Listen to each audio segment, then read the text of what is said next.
श्री गणेशाय नमः. नमस्कार मंडळी, रेखास किचनमध्ये पुन्हा एकदा तुमचे स्वागत. तर आज आपण बनवणार आहोत ताकाची कढी. ही कढी आपण गणपती आणि महालक्ष्मीच्या नैवेद्यासाठी बनवू शकतो. तर मी ही गणपतीसाठी बनवली होती आणि आपण हे महालक्ष्मीसाठी पण बनवणार आहोत. चला तर मग सुरू करूयात रेसिपीला. तर इथे मी एका बाउलमध्ये घरी लावलेलं दही घेतलेलं आहे. एकदम ताजं आणि घट्ट असं दही घेतलेलं आहे. हे दही मी आजच लावलं होतं, म्हणजे रात्री लावलं होतं. जास्त आंबट पण दही घ्यायचं नाही, ताजं दही घ्यायचं. अशा प्रकारे तुम्ही बघू शकता. आणि आता मी हे कळवीनं असं हलवून घेणार आहे. त्याचं आपल्याला ताक बनवून घ्यायचं आहे. तर याच्यात आपण थोडंसं पाणी ॲड करूया आणि ताक असं बनवून घेऊया. तुम्ही बघू शकता.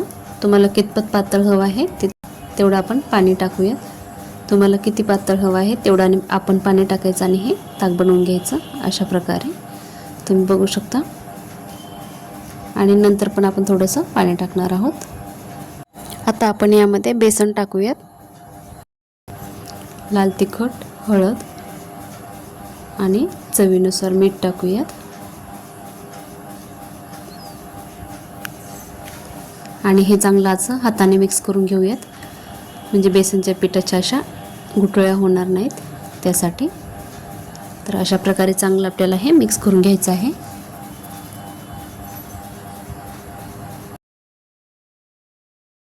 गुठळ्या झाल्या तर एकदम असं नंतर चमच्याच्या सहाय्याने अशा फुटल्या जात नाही, त्यामुळे हाताने व्यवस्थित मिक्स केले की छान मिक्स होतं.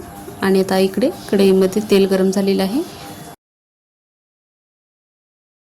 जिरा टाकूयात आणि लसूण टाकूयात, कढीपत्ता. कढई चांगली गरम झाली होती पहिलंच, त्यामुळे तेल पण पटकन गरम झालेलं आहे. तर आता आपण त्यामध्ये सुकं खोबरं टाकलेलं आहे, वाटलेलं. आणि आता आपण या स्टेपला आपण ताक बनवून घेतलेलं आहे ते टाकूयात. अशा प्रकारे आपण ताक टाकून घेतलेलं आहे. थोडंसं आपण बाउलमध्ये पाणी टाकून आणखीन पाणी टाकूयात. आणि आता एक महत्त्वाची टिप्स आहे. जेव्हा आपण ताक फोडणीला टाकतो आणि तेव्हा आपण ते चमच्याने सतत हलवत राहायचं, त्यामुळे आपली कढी फाटली जात नाही.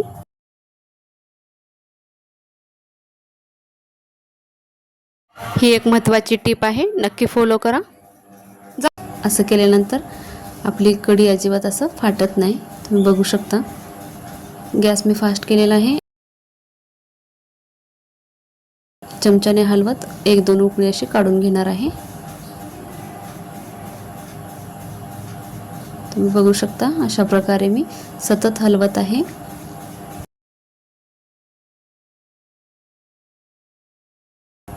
एक उकळी काढल्यानंतर कढीचा कलर पण एकदम छान असा पिवळसर होतो.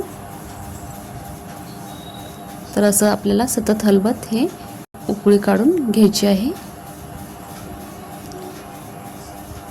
आता तुम्ही बघू शकता.